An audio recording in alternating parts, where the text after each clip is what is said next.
ज्ञान यज्ञ की इस अनोखी कक्षा में आपका स्वागत है। मैं हूं आरती। चलिए शुरू करते हैं आज का अध्याय। MS Excel 2007 के आज के अध्याय में हम सीखेंगे होम टैब में सेल्स ब्लॉक के कुछ और उपयोग, जैसे कि किसी कॉलम या रो का आकार बदलना, किसी कॉलम, रो या शीट को छुपाना तथा वापस लाना, और किसी कॉलम, रो या शीट को डिलीट करना। आइए अब हम सीखते हैं किसी भी कॉलम या रो का आकार बदलना।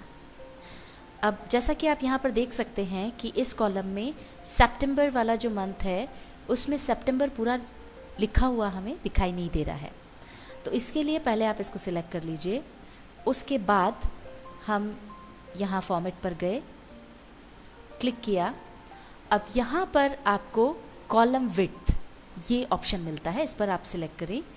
अब यहाँ पर जो नॉर्मल कॉलम का साइज़ है 8.43 वो लिखा हुआ है। अब इसको मान ले हमने बढ़ा करके 10 कर दिया और ओके कर दिया, तो ये देखिए ये सितंबर पूरा आ गया। इसी को आप कॉलम को ड्रैग करके भी बढ़ा सकते, कैसे वो बताते हैं। जैसे यहाँ पर आप देखिए कि वेंसडे पूरा दिखाई नहीं दे रहा है। अगर हम सेल ब्लॉक से इसे करते हैं तो हमको वहाँ पर साइज़ डालना होगा, पर अगर आपको एग्जैक्टली पता नहीं है कि ये कितने में आ जाएगा, क्या साइज़ डालें, तो आप सीधे उसको यहाँ से देख करके कर सकते हैं। आप यहाँ पर पॉइंटर ले जाएं इस लाइन पर और उसे क्लिक करके ड्रैग कर दें, तो आप देख सकते हैं कि कितने में ये वेंसडे आ जाएगा, और देख करके फिर उसे छोड़ दें। तो ये देखिए एग्जैक्ट उतना ही आकार आपने बदला या उतना ही कॉलम को चौड़ा किया जितना आपको चाहिए था। पर मान लीजिए कभी सेल ब्लॉक से फॉर्मेट करते समय आपने उसका साइज़ ज़्यादा बड़ा कर दिया है कॉलम का, और आपको नज़र आता है कि बहुत ज़्यादा जगह छूट रही है, या फिर ड्रैग करते समय आपने इसको ज़्यादा ड्रैग कर दिया है और ये इतनी जगह जो है वो खाली जा रही है, तो ऐसे में आपको एक और ऑप्शन मिलता है ऑटो फिट का। वापस आप फॉर्मेट पर जाएँ सेल्स ब्लॉक में, और ये ऑटो फिट कॉलम विड्थ ये आपको ऑप्शन मिलता है। इस पर जा कर के क्लिक कर दें, तो ये देखिए अपने आप जितनी ज़रूरत है वो उतना कॉलम की चौड़ाई कर देगा। जिस तरह से हम कॉलम का आकार बदलते हैं उसी तरह से रो का आकार भी बदल सकते हैं।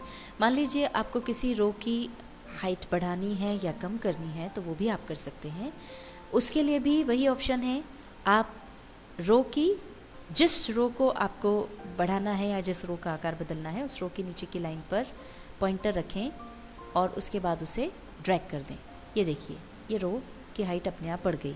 कम करनी हो तो आप इसे कम भी कर सकते हैं, या फिर हम इसके लिए सेल्स ब्लॉक का उपयोग कर सकते हैं। आप फॉर्मेट में जाएंगे तो आपको रो हाइट ये ऑप्शन मिलता है, इस पर आप क्लिक करेंगे और यहाँ पर रो हाइट जो है ये 13.5 है।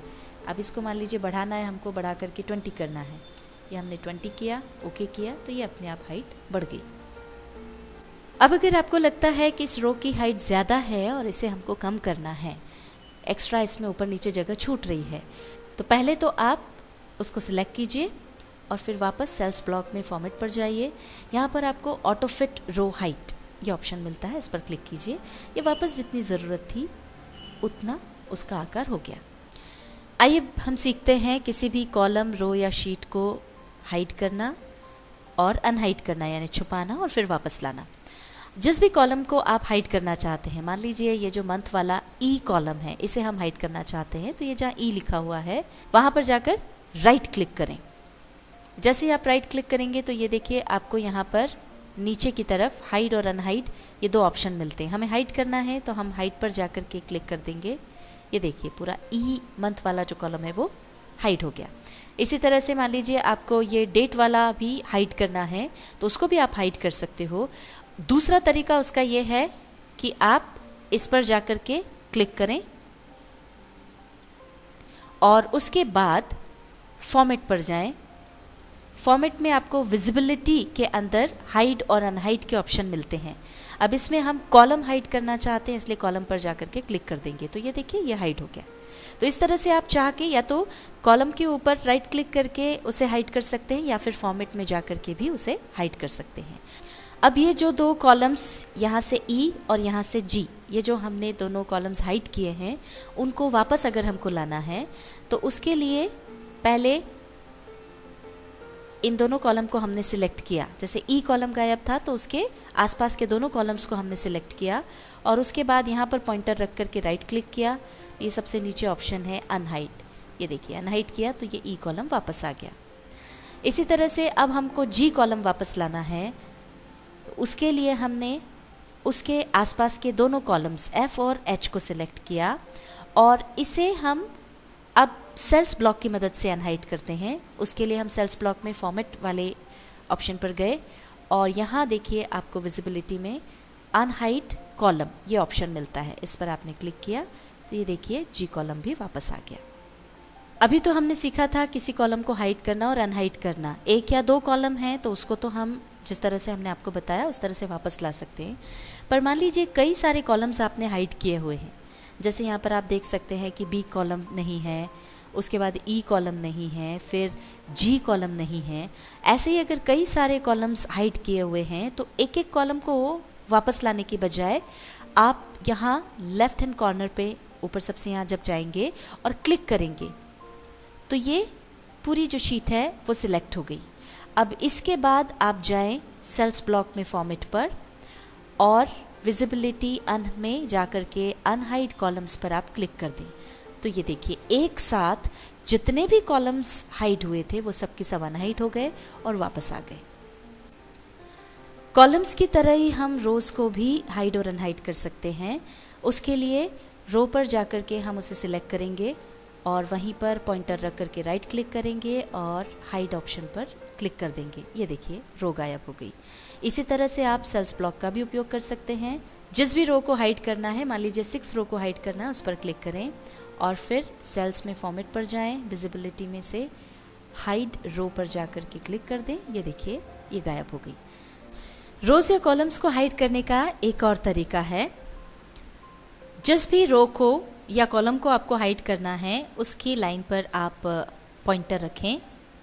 ऐसे रो को हम हाइड करना चाहते हैं तो यहाँ हमने पॉइंटर रखा और इसको ड्रैग करके ये यहाँ ऊपर अगली रो तक ले आए और यहाँ से देखिए 9th रो जो है वो गायब हो गई। ऐसा ही आप कॉलम में भी कर सकते हैं। यहाँ पर पॉइंटर रखकर आप जब उसे ड्रैग करेंगे तो वो अपने आप वहाँ से हाइड हो जाएगा। आइए अब हम सीखते हैं रोज को अनहाइड करना। इसके लिए जिस रो को आपको अनहाइड करना है, जैसे सेकंड रो को अनहाइड करना है तो उसके आसपास वाली दोनों रोज को सिलेक्ट कर लें। उसके बाद यहाँ पर पॉइंटर रख करके राइट क्लिक करें और ये देखिए आपको यहाँ ऑप्शन मिलता है अनहाइड का, इस पर क्लिक कर दें। ये देखिए हमारी सेकंड रो आ गई। सारी रोज हमको एक साथ लाना है। जैसे अभी भी हमारे पास ये सेकंड रो तो हमने अनहाइड कर दी, पर यहाँ पे 6th रो जो है वो अभी भी हिडन है, छुपी हुई है। 9th रो जो है वो भी अभी छिपी हुई है। हमको इनको वापस लाना है एक साथ, तो उसके लिए जैसा कि हमने कॉलम्स में आपको बताया था, कॉर्नर पे आप यहाँ पर जा कर के क्लिक करें और इसके बाद सारी रोज सिलेक्ट हो गई। इसके बाद आप सेल्स पर जाएं, फॉर्मेट पर जाएं और हाइड और अनहाइड वाले ऑप्शन पर जा कर के अनहाइड रोज कर दें। ये देखिए सारी की सारी हमारी जो रोज हैं अब वो आपके सामने एक साथ आ गई। जिस तरह से हमने कॉलम्स और रोज हाइड किए हैं उसी तरह से शीट भी हाइड की जा सकती हैं।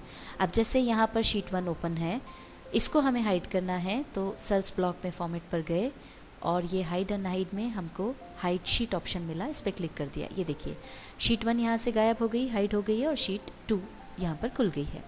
अनहाइड करने के लिए उसी तरह से फॉर्मेट में जाएं और अनहाइड शीट पर क्लिक कर दें। अब यहाँ पर ये डायलॉग बॉक्स आएगा, इसमें शीट 1 हमको अनहाइड करना है, ओके करें। ये देखिए शीट 1 वापस आ गई। इसी तरह से कोई और शीट अगर आपको हाइड करनी है जिस पर आप उस समय काम नहीं कर रहे हैं पर वो हाइड करनी है, तो पहले आप उस शीट को ओपन करें। मान लीजिए 2 पे काम करना है तो 2 को ओपन करें, 4 पे करना है, जिस भी शीट पे करना है उस पर क्लिक करके उसे ओपन करें और इसी तरह से उसे फॉर्मेट में जा करके हाइड कर दें। अब अगर आप किसी कॉलम, रो या शीट को डिलीट करना चाहते हैं तो उसके लिए मान लीजिए हम ए कॉलम को डिलीट करना चाहते हैं तो आप उस पर जाएं, राइट क्लिक करें और उसके बाद डिलीट ऑप्शन को क्लिक कर दें। ये देखिए पहले जो 1 2 3 हमारा लिखा हुआ था वो डिलीट हो गया। किसी कॉलम को डिलीट करने का दूसरा तरीका ये है कि आप यहाँ पर आपने मान लीजिए चुना हुआ है ये कॉलम, अब आप यहाँ पर डिलीट ऑप्शन पर जाएं और यहाँ पर आपको मिलता है अलग अलग चीज़। हमको कॉलम डिलीट करना है तो डिलीट शीट कॉलम्स पर जाकर के हमने क्लिक कर दिया, ये देखिए वो कॉलम भी डिलीट हो गया। अब इसी तरह से अगर कोई रो डिलीट करना हो तो वो भी कर सकते हैं। उस रो को आप पहले सिलेक्ट करें और उसके बाद सेल्स ब्लॉक में जाकर के यहाँ पर डिलीट पर जाकर के डिलीट रो इस ऑप्शन को चुन लें। ये आपकी रो डिलीट हो गई। और चाहे तो उस रो पर पॉइंटर रख करके राइट क्लिक करें और यहाँ से डायरेक्ट आप उसे डिलीट कर सकते हैं। रोज़ और कॉलम्स की तरह शीट भी अगर आपको डिलीट करना हो तो वो भी कर सकते हैं। मान लीजिए शीट 1 पर तो हम ऑलरेडी काम कर रहे हैं, शीट 5 हमारे किसी काम की नहीं है, इसे हमको डिलीट करना है, तो उसे पहले सिलेक्ट करें, क्लिक कर दें उस पर और इसके बाद सेल्स ब्लॉक में डिलीट पर जाएं। यहाँ पर आपको डिलीट शीट का ऑप्शन मिलता है, उस पर जाकर क्लिक कर दें। ये देखिए यहाँ से ये गायब हो गई। या फिर आप इसे डायरेक्टली भी डिलीट कर सकते हैं। जिस भी शीट को आपको डिलीट करना हो उस पर आप पॉइंटर रखें, राइट क्लिक करें और ये आपको डिलीट का ऑप्शन मिलता है, उस पर जाकर क्लिक कर दें। तो ये देखिए शीट 4 भी डिलीट हो गई। अभी हमने यहाँ से शीट डिलीट करना सीखा। अब अगर आपको किसी शीट को रीनेम करना है तो वो भी आप कर सकते हैं। जैसे शीट 3 को मान लीजिए हम रीनेम करना चाहते हैं तो इस पे पॉइंटर रखकर राइट क्लिक करें।